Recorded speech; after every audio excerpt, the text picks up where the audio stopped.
Hello dear friend, welcome to my YouTube channel success time. आप सभी दोस्तों का मेरे चैनल पे बहुत बहुत स्वागत है।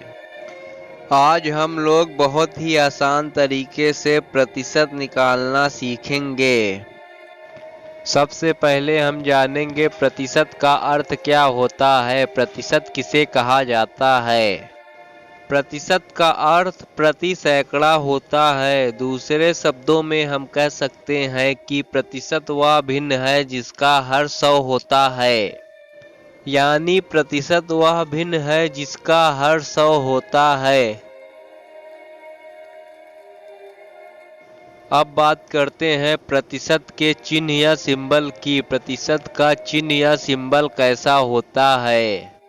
प्रतिशत को हम इस चिन्ह से दर्शाते हैं।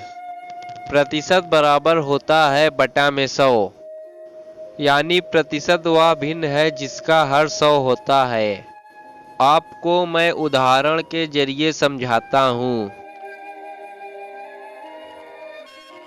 y% बराबर क्या होगा। y% बराबर होगा y और प्रतिशत मतलब होता है बटा में 100, यानी y बटा 100। a% को हम लोग कैसे लिख सकते हैं, इसको भी हम उसी तरह लिख सकते हैं। a% बराबर a और बटा में 100, यानी a बटा 100। चलिए एक दूसरा उदाहरण देखते हैं। 10% बराबर क्या होगा। 10% का मतलब होता है 10 और बटा में 100, यानी 10 बटा 100। 20% को हम लोग कैसे लिख सकते हैं।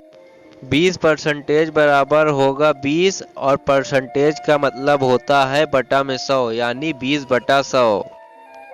चलिए अब कुछ सवाल देखते हैं। 30 रुपए का 10% कितना होगा। यहाँ पर आप सबसे पहले का मतलब समझ लीजिए। यहाँ पर का मतलब गुणा होता है। चलिए अब हम इसको हल करते हैं। अब 30 गुणे 10 हम लोग उतार लेते हैं। अब बचा परसेंटेज। परसेंटेज का मतलब होता है बटा में 100, यानी 10 बटा 100।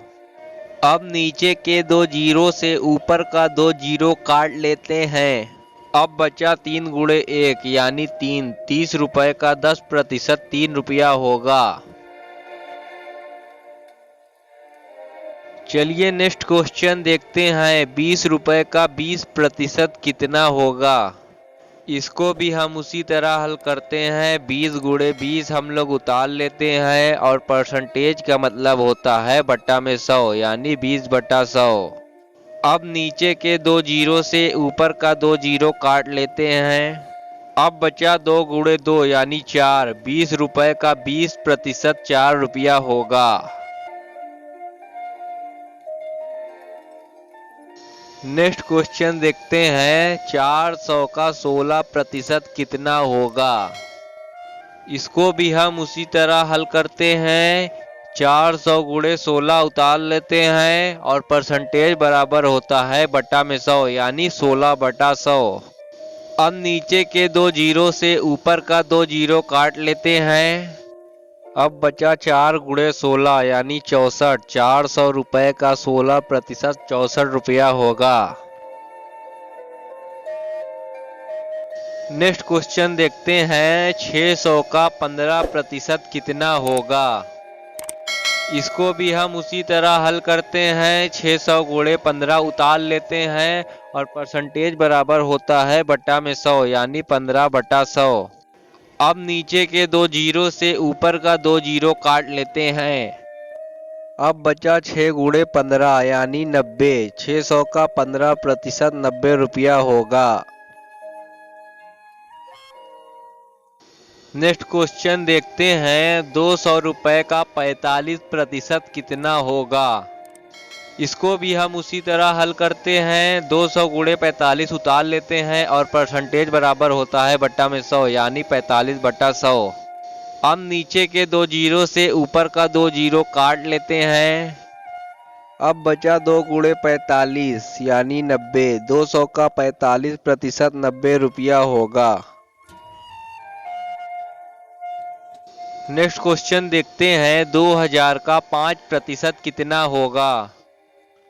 इसको भी हम उसी तरह हल करते हैं। 2000 गुणे 5 उतार लेते हैं और बटा में 100 लिखते हैं। अब नीचे के 2 जीरो से ऊपर का 2 जीरो काट लेते हैं। अब बचा 20 गुणे 5 यानी 100। 2000 रुपए का 5% 100 रुपया होगा। नेक्स्ट क्वेश्चन देखते हैं 5000 का 15% कितना होगा। इसको भी हम उसी तरह हल करते हैं। 5000 गुणे 15 उतार लेते हैं और बटा में 100 लिखते हैं। अब नीचे के 2 जीरो से ऊपर का 2 जीरो काट लेते हैं। अब बचा 50 गुणे 15 यानी 750। 5000 का 15% 750 रुपया होगा। नेक्स्ट क्वेश्चन देखते हैं 9 लाख का 25% कितना होगा। इसको भी हम उसी तरह हल करते हैं। 9 लाख गुणे 25 उतार लेते हैं और बटा में 100 लिखते हैं। अब नीचे के 2 जीरो से ऊपर का 2 जीरो काट लेते हैं। अब बचा 9000 गुणे 25 यानी 2,25,000। 9 लाख रुपए का 25% 2,25,000 रुपया होगा। डियर फ्रेंड, अगर आपको वीडियो अच्छी लगी हो तो प्लीज़ एक लाइक और चैनल को सब्सक्राइब जरूर कीजिएगा।